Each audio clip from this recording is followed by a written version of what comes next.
di dalam Kisah Para Rasul 16. Ini ayat sudah terkenal sekali. Saya hanya mengambil satu nas saja di dalam Kisah Rasul ketika Paulus berada di penjara. Ya, Paulus berada di penjara dan yang mau kita bahas adalah tentang kepala penjara itu. Coba dilompat. Ya, saya coba baca dari sini aja. Ya, kita baca bergantian ya Bapak Ibu ya. Setelah mereka berkali-kali didera, mereka dilemparkan ke dalam penjara. Kepala penjara diperintahkan untuk menjaga mereka dengan sungguh-sungguh.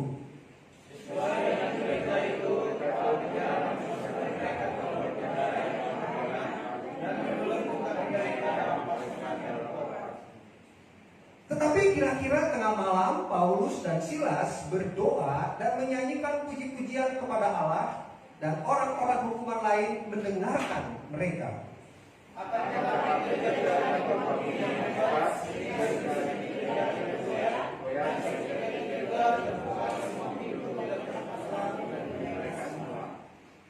Ketika kepala penjara itu terjaga dari tidurnya dan melihat pintu-pintu penjara terbuka, ia menghunus pedangnya hendak membunuh diri. Karena ia menyangka bahwa orang-orang hukuman itu telah melarikan diri.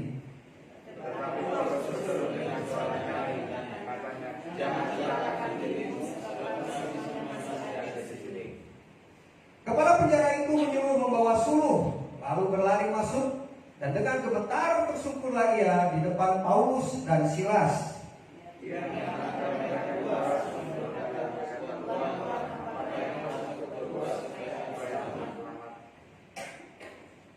Jawab mereka, percayalah kepada Tuhan Yesus Kristus dan engkau akan selamat, engkau dan seisi rumahmu.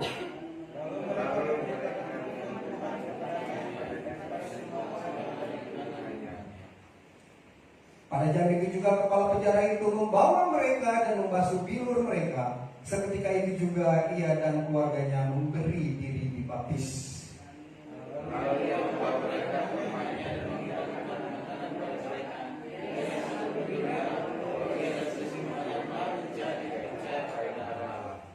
Setelah hari siang, pembesar-pembesar kota menyuruh pejabat-pejabat kota pergi kepada kepala penjara dengan pesan, lepaskanlah kedua orang itu.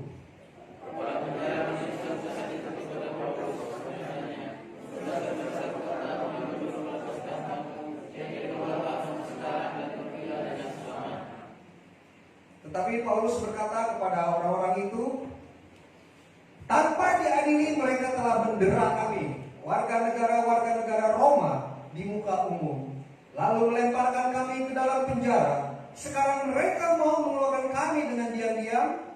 Tidak mungkin demikian. Biarlah mereka datang sendiri dan membawa kami keluar.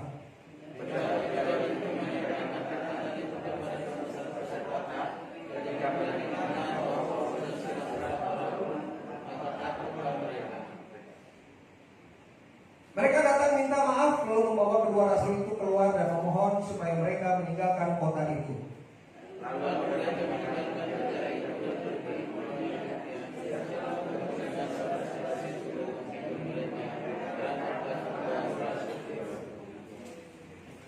Ya.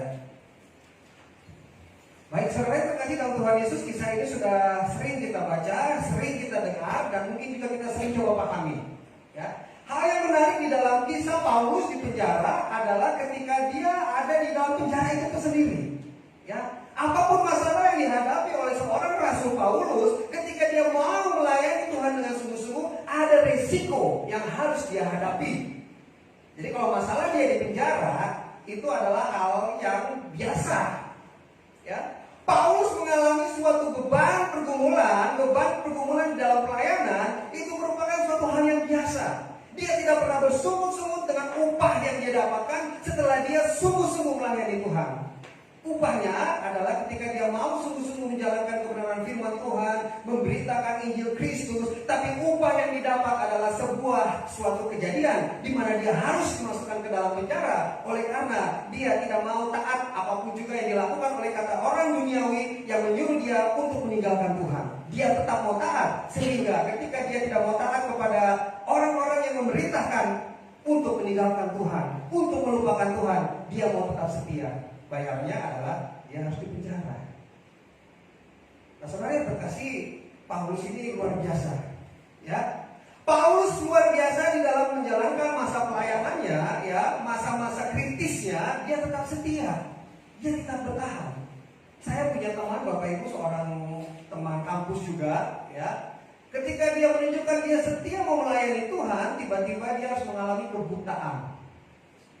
Saudara yang terkasih, betapa kecewanya dia sama Tuhan. Ini pelajaran bagi saudara dan saya dan juga adik-adik semua, ya, adik-adik mahasiswa. Ketika dia sungguh-sungguh melayani Tuhan, dia tidak pernah bersungut-sungut, dia tidak pernah marah sama Tuhan, dia setia menjalankan masa proses pelayanannya dengan baik. Upahnya apa? Dia mengalami kebutaan. Saudara yang terkasih, saya cukup prihatin mendengarnya. Dan yang membuat saya prihatin, akhirnya dia kecewa sama Tuhan. Dia berkata kepada Tuhan, Tuhan, kenapa selama ini saya melayani Engkau dengan sungguh-sungguh, saya tidak pernah bersungguh-sungguh, saya tidak pernah marah sama Engkau ketika saya kecewa. Kenapa sekarang saya mendapatkan upah kebutaan? Bagaimana saya bisa melayani Engkau, Tuhan, di tengah kebutaan saya, Tuhan? Akhirnya saya nggak tahu gimana ceritanya selanjutnya. Tiba-tiba dia sudah meninggal, Bapak Ibu Saudara. Ya, dia sudah meninggal, tidak ada informasi yang jelas mengapa dia harus mengalami meninggal, ya. Tapi kita percaya saja, yang penting dia sudah menjalankan masa pelayanannya dengan baik. Amin. Ya kan? Yang penting dia sudah pernah sungguh-sungguh melayani Tuhan dengan baik, walaupun upahnya dia mengalami kebutaan, tapi itu adalah suatu proses. Kalaupun akhirnya dia kembali ke rumah Bapa, dia sudah menjalankan proses pelayanannya dengan sungguh-sungguh baik. Lalu kita kembali lagi kepada Rasul Paulus yang ada di dalam penjara, Bapak Ibu, ya. Nah, Paulus ini ada di dalam penjara, ya, ketika dia dibelenggu. Karena pada masa zaman dulu, pada masa zaman dulu lah, ya, orang kalau di penjara itu bukan hanya di penjara masuk ke dalam sebuah tempat, ya, dengan jeruji besi, ya, tapi bukan hanya di dalam situ, dia juga masih dibelenggu, ya. Dibelenggu, mungkin kalau ada gambar-gambarnya, ya, ada di rantai, ya, lalu ada besi pemberat itu yang bulat itu kan berat itu, ya. Kadang-kadang kalau dipikir-pikir, ya, kalau sudah di penjara, di dalam penjara, ya sudah cukup, dia nggak bisa kemana-mana. Ini ngapain sudah di penjara, dibelenggu lagi, ya kan? Ini buat apa gitu loh? Ya, nggak praktis banget gitu, ya. Kalau di penjara sudah aman, kalau dia nggak kemana-mana, nggak akan lari kalau ketawanan. Ngapain juga harus dibelenggu lagi? Ngapain lagi harus pakai besi pemberat yang membuat dia nggak bisa bergerak, ya.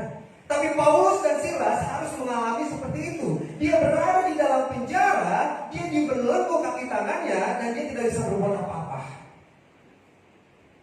Dan hal yang menarik di sini, Bapak Ibu yang terkasih, adalah ketika Paulus ada di dalam penjara, dia di dalam kebelengguan itu tadi, ya, yang dia lakukan adalah tidak bersungguh-sungguh, tapi dia mengangkat puji-pujian kepada Tuhan. Betul, Bapak Ibu, Saudara? Amin, ya. Dia mengangkat puji-pujian dengan penuh kesungguhan hati. Dia menyanyikan setiap puji-pujian, dan dia yakin suatu saat nanti Tuhan akan membuka belenggu-belenggunya itu. Nah, jadi Paulus tetap terus saja menyanyi. Ya, dia walaupun di penjara, lalu kaki tangannya dibelenggu juga, ya, diikat pakai besi pemberat dan sebagainya dengan rantai. Paulus dan Silas tidak sedikit pun keluar kata-kata sungguh kepada Tuhan. Paulus dan Silas tidak marah sama Tuhan, tapi Paulus malah memberikan kesempatan kepada dirinya untuk memuji dan memuliakan nama Tuhan. Ya, jadi di dalam kesendirian dia, di dalam ketenangan dia, di dalam penjara, ya, mungkin ini kesempatan dia untuk lebih banyak lagi mengangkat puji-pujian kepada Tuhan. Ya. Dan saudara-saudara masih ingat tidak? Ya, bagaimana puji-pujian yang saudara-saudara lakukan kepada Tuhan itu bisa menghancurkan belenggu-belenggu pertumbuhan kita. Amin. Ya kan? Bagaimana tembok Yeriko yang begitu besar, tembok Yeriko yang begitu tebal, hanya dengan 7 kali mengelilingi tembok Yeriko itu hancur dengan puji-pujian. Nah, inilah yang dilakukan Paulus dan Silas. Mereka tetap memberikan waktu yang paling tepat bagi dia. Inilah kesempatan emas bagi Paulus dan Silas untuk berdiam diri, untuk mengangkat puji-pujian kepada Tuhan. Ya. Jadi Paulus tetap terus memuji terus entah sampai kapan ya, sampai menunggu waktunya Tuhan untuk membebaskan mereka. Dan kalau kita lihat lagi di dalam nas yang sudah kita baca tadi, ketika Paulus dan Silas mengangkat lagu-lagu pujian, ya terus memuji-puji Tuhan dengan tidak putus-putusnya, ya pada suatu malam terjadilah gempa. Ya. Nah pada saat gempa itu terjadi, maka terbuka jugalah pintu penjara dan belenggu-belenggu yang mengikat Paulus dan Silas akhirnya pun terlepas. Saudara yang terkasih, tawanan-tawanan yang lain begitu melihat pintu sudah terbuka oleh karena ada gempa bumi itu, ya semua tawanan melarikan diri. Ini kesempatan emas untuk mereka melarikan diri. Betul Bapak Ibu? Ingat tidak? Waktu tsunami itu kan 2 kali ya. Tahun 2004 di Aceh, ya. Lalu begitu udah damai, sudah tenang. Terus kurang lebih 2-3 tahun berikutnya ada lagi tsunami. Ya, tapi tidak ada lagi gempa bumi di Aceh, tapi tidak menimbulkan tsunami. Ya, tsunami itu hanya tahun 2004, saya masih ingat sekali. Ya, dan banyak penjara-penjara yang habis semua, tawanannya tenggelam oleh karena air bah, ya air tsunami tadi itu. Nah, kurang lebih saya kurang lupa ingat tahun berapa kembali terjadi gempa di Aceh. Itu Aceh itu rawan gempa bumi loh Bapak Ibu ya.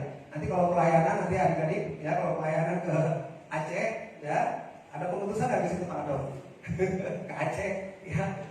Saya punya saudara di sana di Aceh. Iya, sampai sekarang itu Aceh itu masih sering gempa bumi, tapi kecil gitu gempa buminya.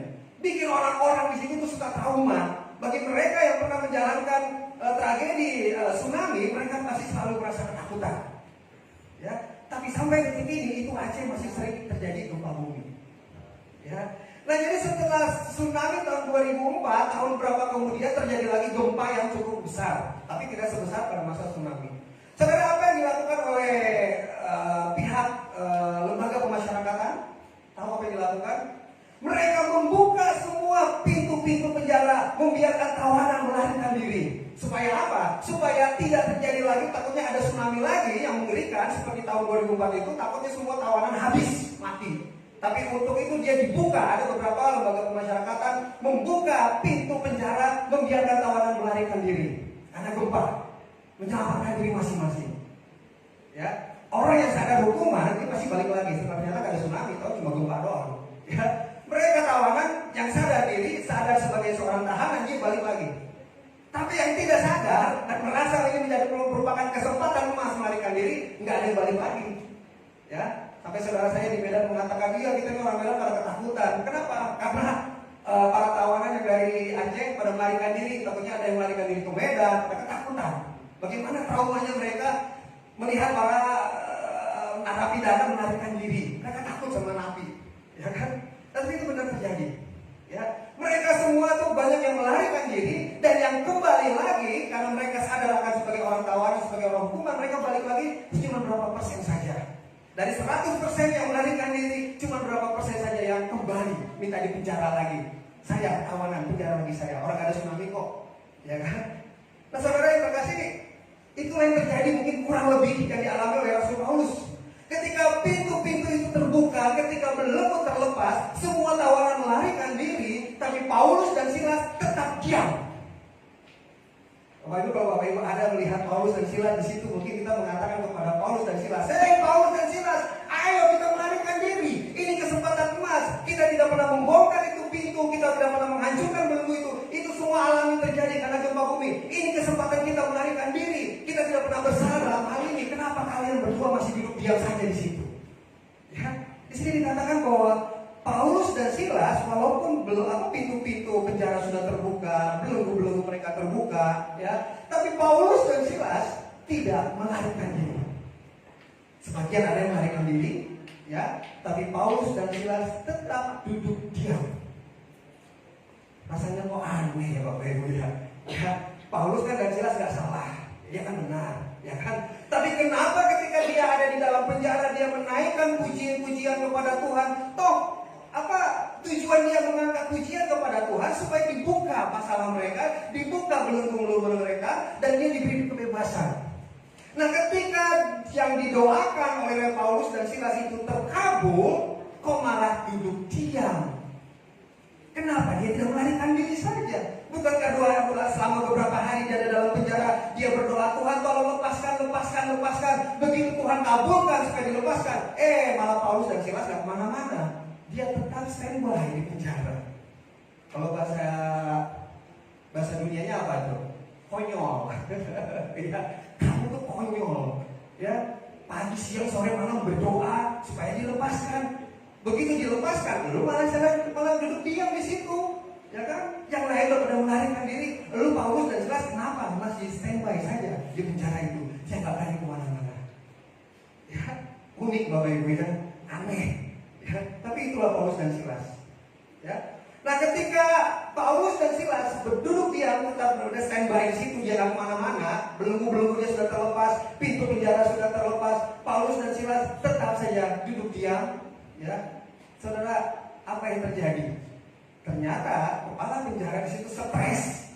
Dia sangat ketakutan. Kenapa? Karena sudah diberikan mandat, hati-hati, jangan sampai tawanan itu lepas, terutama ini tawanan spesial Paulus dan Silas, jangan sampai dia lepas. Dan apa yang terjadi? Ya, ini kepala penjara ini benar-benar sangat ketakutan. Dia pikir para tawanan sudah melarikan diri, habislah dia. Lalu dia stres, kepala penjara ini dia mencoba untuk membunuh dirinya sendiri. Karena dia stres, dia gagal untuk menjaga para tawanan. Karena sebagian mungkin tawanan sudah melarikan diri. Lalu apa yang dilakukan Paulus dan Silas? Paulus dan Silas yang mengatakan, hei, jangan lakukan itu. Kami masih di sini kok. Kami gak kemana-mana. Walaupun belenggu kami lepas, pintu penjara kami lepas, tapi kami gak kemana-mana. Kamu gak usah bunuh diri. Tunggu dulu, jangan dulu. Ya, akhirnya kepala penjara itu kaget. Ternyata masih ada Paulus dan Silas. Masih ada tawanan spesial yang dipikirnya sudah melarikan diri. Ternyata tawanan-tawanan itu, khususnya Paulus dan Silas, masih bertahan di penjara. Ya, membuat akhirnya Paulus mengatakan kepada kepala penjara itu, lu jangan bunuh diri dulu, masih ada gua kok di sini. Lu tenang aja. Kepala penjara itu luar biasa kaget. Ya, kepala penjara itu benar-benar senang, kaget, dan aneh. Loh, kok masih di sini? Gak ikutan kabur? Kepala penjara itu bingung, kok kalian masih di sini, gak kemana-mana. Sudah, pokoknya kamu jangan bunuh diri. Saya masih ada di sini. Ya. Lalu penjara itu mengatakan, kalau itu begitu Paulus, bagaimana caranya supaya saya dan seluruh anggota keluarga saya selamat? Terjadilah penginjilan yang dilakukan oleh Paulus dan Silas kepada kepala penjara itu. Saudara, luar biasa, ya. Ternyata penantian yang dilakukan oleh Rasul Paulus dan Silas di penjara, kenapa dia nggak lari? Ternyata dia sedang menunggu waktunya Tuhan. Tuhan mau apa? Ya, Tuhan mau apa? Kami harus tetap standby di sini. Kami nggak ikutan lari. Ternyata Tuhan mau pakai Paulus dan Silas untuk memberitakan Injil kepada kepala penjara yang sudah stres. Luar biasa. Karya Tuhan luar biasa.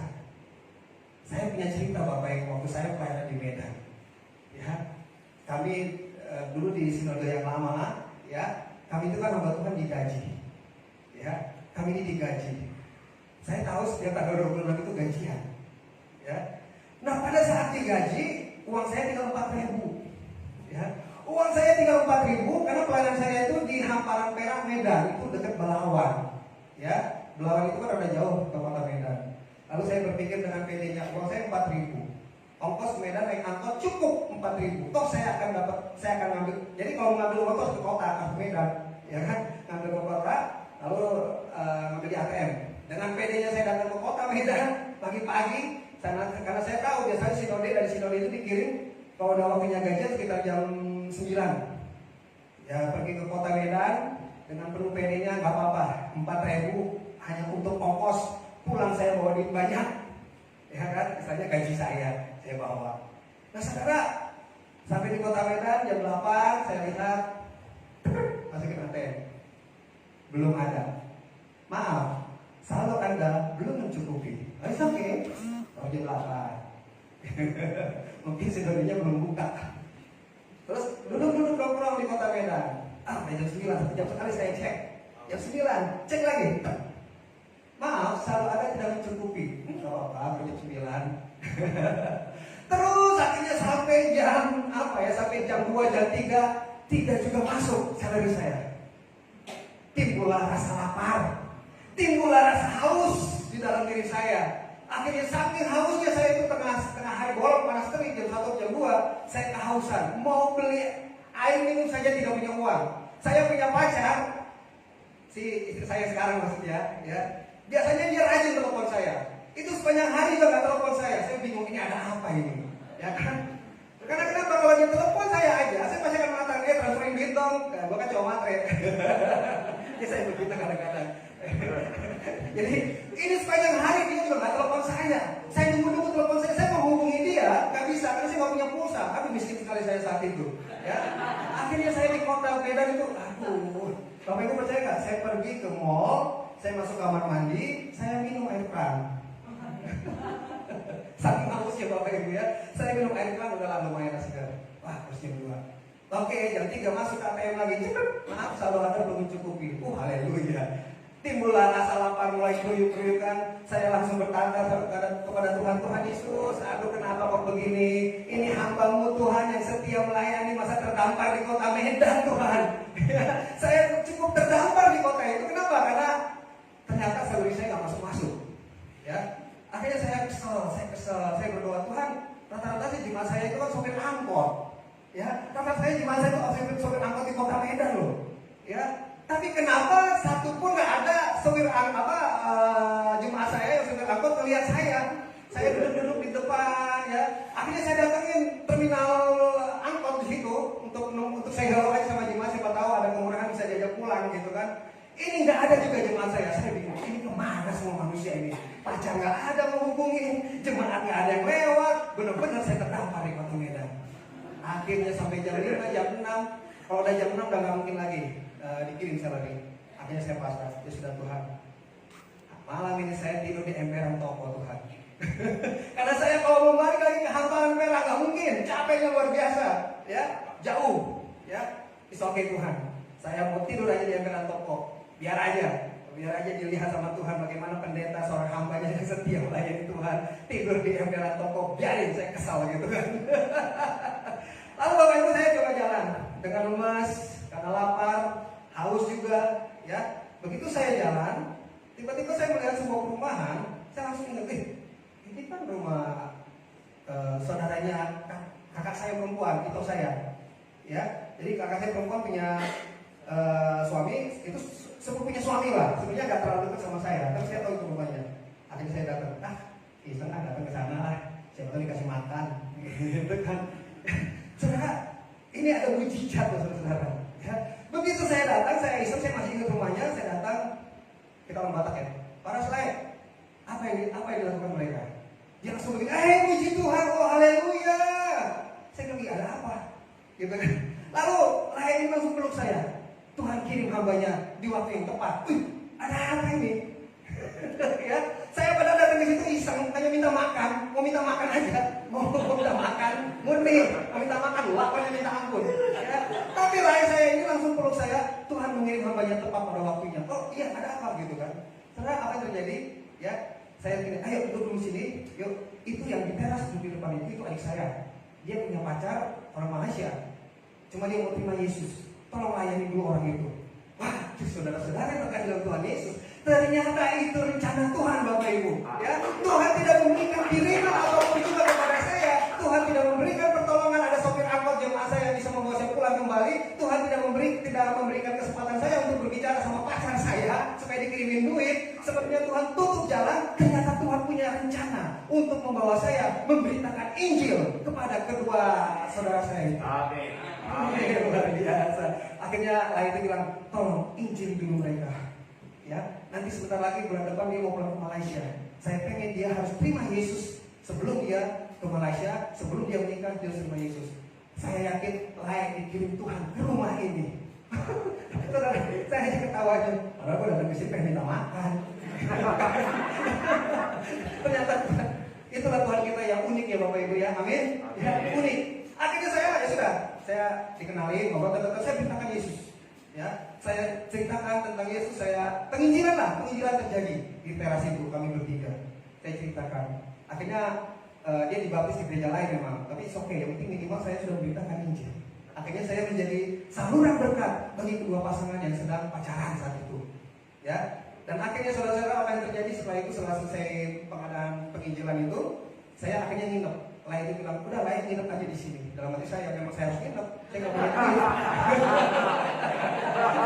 Akhirnya, gini, Lain sudah makan belum? Dalam hati saya, sudah. Gayanya seperti orang yang so jual mahal pada dalam hati, aku lapar banget gila. Saya dengan sombongnya, udah makan. Oh, kalau gitu kita makan lagi. Dibeliinlah saksang sama istrinya. Oh iya. Terus bilang, Lain, malam ini jangan pulang dulu, nggak mungkin Lain pulang ke tempat Lain, ini udah tengah malam, udah jam 10. Lain pakai baju saya aja, saya kan kumel. Karena sepanjang hari di pinggir jalan ya, karena debu dan segala macam. Lain mandi pakai baju saya. Udah singkat cerita, besok paginya saya pulang. Ya, begitu pulang saya diamplopin sama dia. Itu Lain saya loh, ya boleh ternyatakan Lain lah, walaupun Lain saya. Lain, makasih Lain ya, udah mengadakan penginjilan kepada kedua adik saya itu. Saya pura-pura nolak. Biasa, kita jual mahal dulu. Nggak usah Lain, kita kan saudara, ngapain? Lain, terima saja. Ya, Lain datang ke sini adalah utusan Tuhan. Lain memberitakan Injil kepada adik saya. Dan saya memberi ini bukan karena Lain sudah berjasa, tidak. Saya ingin memberikan ini sebagai ucapan terima kasih karena Lain sudah menjadi saluran berkat. Akhirnya saya pulang dengan membawa uang. Sampai di angkot saya buka, 20.000 lumayan. 20.000 loh, bagi saya gede banget itu. Ya, masa itu.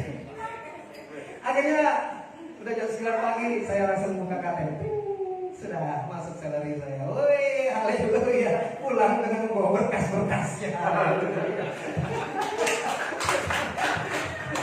Saya kalau ingat itu nggak pernah saya harus makan Bapak Ibu bagaimana saya nyaris jadi gembel di kota Medan. Ternyata Tuhan benar-benar sepertinya menutupkan saya atau jalan saya untuk minta pertolongan. Ternyata Tuhan punya rencana yang indah, yaitu supaya saya memberitakan Injil kepada orang-orang yang senang hati sama. Ya, nah sama, ini pun begitu. Rasul Paulus juga dia menanti apa yang saya lakukan.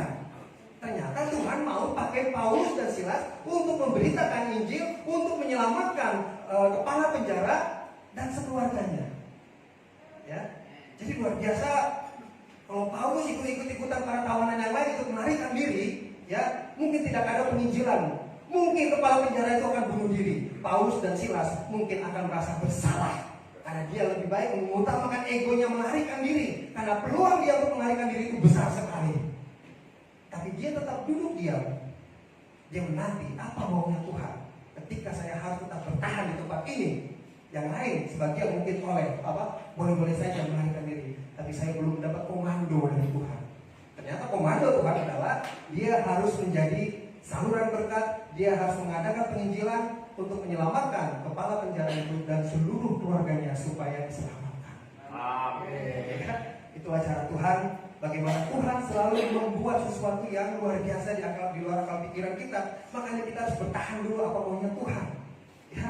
Nah, yang bisa saya lihat di sini saudara, ada hal yang bisa kita pelajari. Ya, ketika kita mengalami banyak pergumulan supaya kita bisa bertahan aja. Minimal saudara dan saya bisa bertahan di dalam menanti waktunya Tuhan. Yang pertama harus kita lakukan adalah seperti Paulus dan Silas, yaitu dia mengangkat puji-pujian. Saudara dan saya sering dibelenggu. Saudara dan saya selalu dipenjara.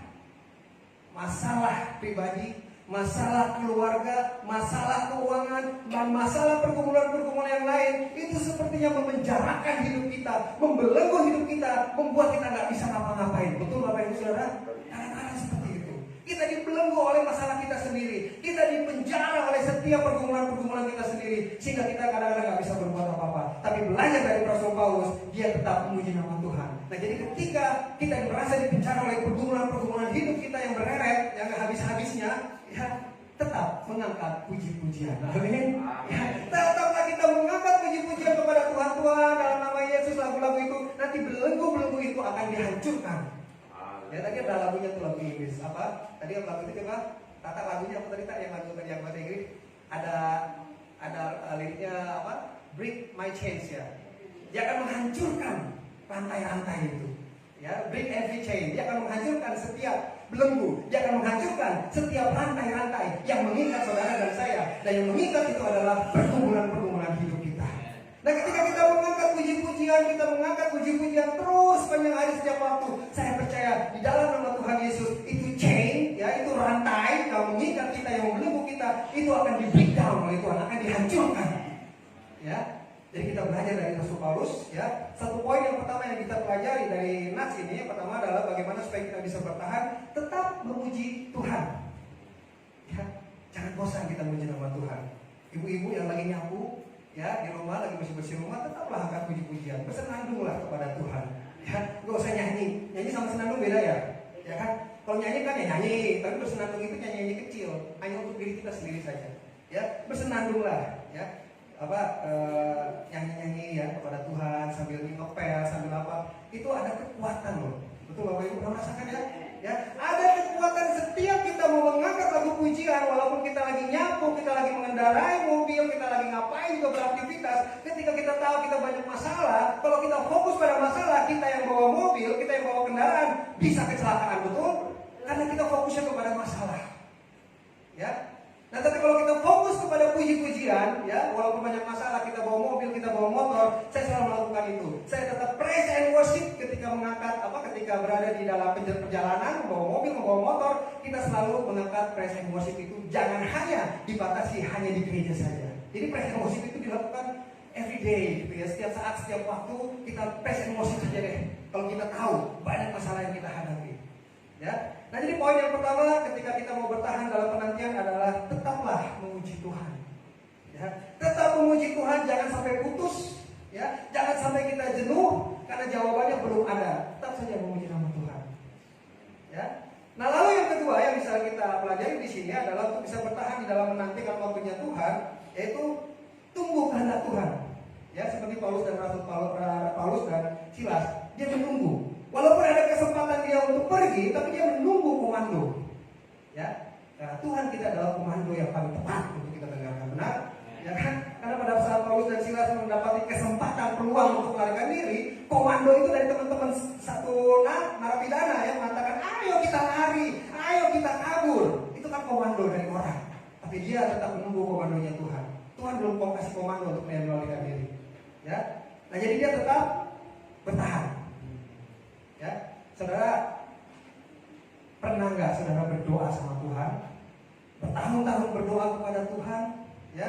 Nah, pada saat doa yang kita naikkan bertahun-tahun, tiba-tiba Tuhan kabulkan, ya. Pada saat kita menaikkan doa permohonan yang kita inginkan, kita sampai berdoa, kita menangis sampai keluar air mata darah, kita berlutut sampai biru lutut kita, ya. Lalu kita berdoa dengan diiringkan berdoa puasa 40 hari 40 malam untuk mendapatkan apa yang kita inginkan. Tiba-tiba Tuhan kasih apa yang kita inginkan. Nah, saudara, ketika apa yang kita gumulkan Tuhan kabulkan, apa yang Bapak Ibu Saudara dan kita lakukan? Biasanya kita cuma mengatakan thank you God. Oh, haleluya, terima kasih Tuhan kau sudah kabulkan kerinduan saya. Betul? Betul tidak? Ya kan? Hanya menaikkan praise and worship, hanya menaikkan terima kasih Tuhan, terima kasih Tuhan. Selanjutnya berkat itu kita lakukan sendiri. Ya, kita nggak duduk diam lagi kepada Tuhan, berlutut lagi kepada Tuhan. Misalnya, Tuhan minta saya 10 juta, Tuhan kasih 10 juta.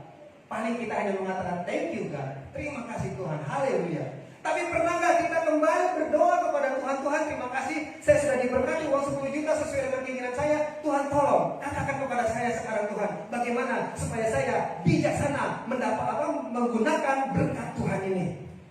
Ya, jadi kalau Tuhan sudah kasih berkat sesuai dengan keinginan kita, kita kadang-kadang gegabah. Betul Bapak Ibu?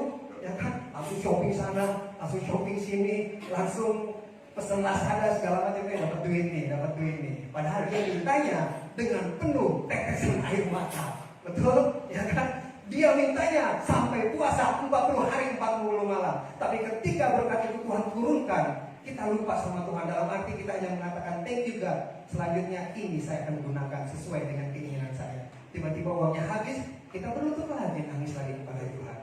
Ya, padahal Tuhan maunya seperti Paulus dan Silas. Kalau sudah dikabulkan doanya, ya, ayo kita berlutut lagi di hadapan Tuhan, tumpang tangan dari berkat itu. Tuhan, ajar ajarlah kami untuk bisa menggunakan berkat ini sebijaksana mungkin, sebaik mungkin. Jangan sampai kami kalah.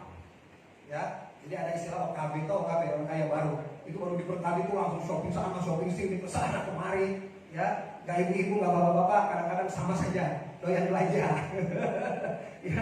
Nah jadi maksud saya adalah kalau sudah doa itu dikabulkan oleh Tuhan, ayo kita berlutut lagi kepada Tuhan, kita berdoa lagi kepada Tuhan, kita berpuasa lagi kepada Tuhan, supaya apa? Supaya kita tuh hati-hati menggunakan berkat Tuhan. Amin. Ya, enggak sembarangan loh. Jangan mentang-mentang kita dikabulkan doa kita kalah. Kita langsung suka-suka kita hanya mengatakan thank you God. Tuhan di atas juga akan mengatakan kamu memang kurang ajar, gak tahu berterima kasih. Hanya mengucapkan terima kasih, tapi berkat Tuhan itu kita gunakan sesuka hati kita. Dan habis kita berlutut lagi, berdoa lagi, gitu-gitu terus kehidupan rohani kita. Ya, capek jadi rasanya. Mendingan berdoa, Tuhan terima kasih. Saya sudah diberkati mobil, saya sudah diberkati rumah, saya sudah berkati ini. Tuhan tolong agar saya bisa menggunakan berkat-berkat yang Tuhan berikan selama ini sebaik mungkin, sehikmat mungkin, sebijaksana mungkin, dan benar-benar untuk kemuliaan nama Tuhan saja. Itu yang Tuhan inginkan. Kadang-kadang kita kalah dengan berkat-berkat yang Tuhan beri. Ya, belajar dari Rasul Paulus, dia tidak gegabah, dia tidak ikut-ikutan lari, tapi dia duduk diam. Dia bertanya dulu, Tuhan, belenggu saya sudah lepas Tuhan. Belenggu kami sudah lepas Tuhan. Apa yang harus kami lakukan Tuhan? Ya, ternyata Tuhan punya rencana yang indah. Ya. Nah lalu yang ketiga yang bisa kita pelajari bagaimana supaya kita bisa bertahan di dalam penantian. Di dalam ayat 28 tadi dikatakan supaya kita mau menjadi berkat. Ya. Supaya apa? Ketika apa yang kita doakan lalu kita terima dari Tuhan, kita berdoa, Tuhan jadikanlah berkat ini untuk kami bisa berkati lagi kepada semua orang. Amin. Ya kan? Makanya prinsip saya di dalam pelayanan saya di King Citra Raya, kami sudah diberkati melimpah oleh Tuhan. Ya, maka tugas kami adalah kembali memberkati semua orang. Makanya kami puji Tuhan, kami punya partner.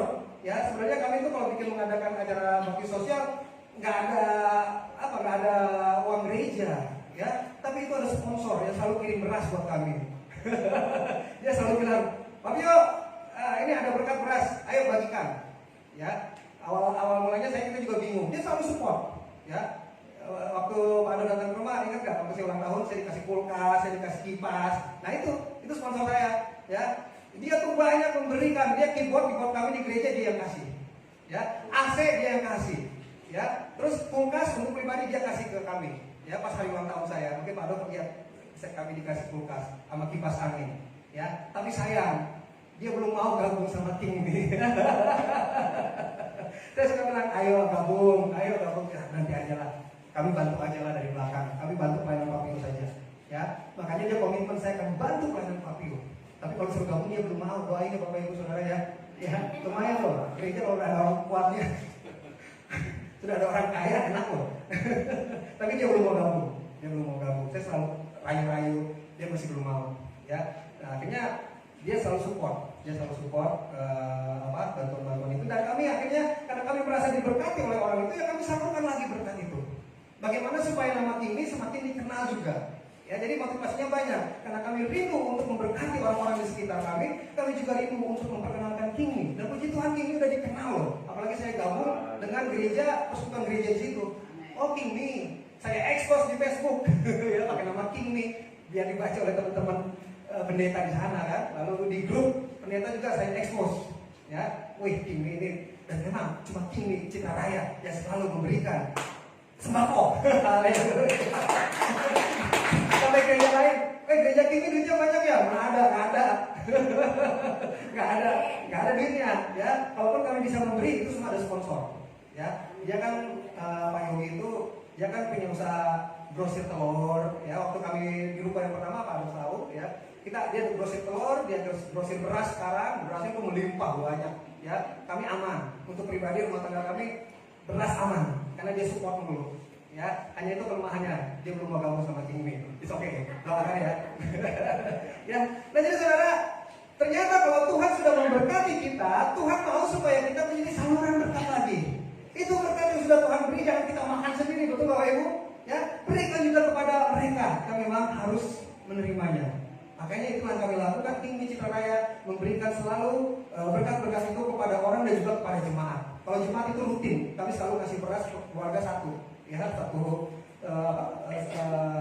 kamu beras kepada jemaat itu udah pasti, ya, dan juga kepada orang-orang di sekitar, ya. Setiap momen Lebaran mau apa, apalagi waktu kemarin ada isoman itu, ya, ini sponsor kami ini Pak Yogi ini langsung bilang, oke, bikinin aja bikin sayur mentah gitu ya, kasihkan kepada mereka yang isoman. Berikan tahu Pak Yo, tahu mentah apa gitu, daging ayam semuanya, belikan, kasih kepada isoman, taruh di grup. Wah, ini bagus tuh, ya. Saya mah istilahnya cuma kacung. Dia yang punya komando nih. Pak Yo, itu cari di grup RT, grup RW atau grup Citra, siapa yang isoman datang, saya akan bantu. Ya, kalau isoman kan kasih makanan ini ya, sumber vitamin ya, bukan sembako, tapi vitamin. Dibelikan sayur, yang dibelikan ini, ya udah saya kirim ke rumah-rumah yang melalui isoman. Ya, jadi mengapa kita harus menjadi saluran berkat? Karena kita sudah diberkati. Ya, itu yang dialami Rasul Paulus, ya, supaya mengapa kita harus bertahan? Karena Tuhan mau kita menjadi saluran berkat. Seperti yang saya alami tadi diceritakan, waktu saya ada di kota Medan nyaris jadi gandangan di situ, ternyata Tuhan mau saya menjadi saluran berkat, memberitakan Injil kepada orang yang sedang membutuhkan pelayanan. Ya, nah jadi sambung menyambung itu Bapak Ibu terkasih. Ya, makanya pentingnya kita bertahan di dalam penantian karena Tuhan mau kita menjadi berkat bagi setiap orang. Amin. Nah, jadi ada 3 poin Bapak Ibu yang bisa kita pelajari pada pagi hari ini supaya kita bisa bertahan. Ya, jadi Bapak Ibu dalam menjalani masalah pergumulan hidup gak usah takut. Ya, 3 poin tadi, yang pertama kita harus banyak menaikkan puji-pujian. Ya, saya percaya ketika kita menaikkan puji-pujian, semua belenggu-belenggu permasalahan akan hancur dengan sendirinya. Ya. Lalu yang kedua, ya, kita tunggu komando Tuhan.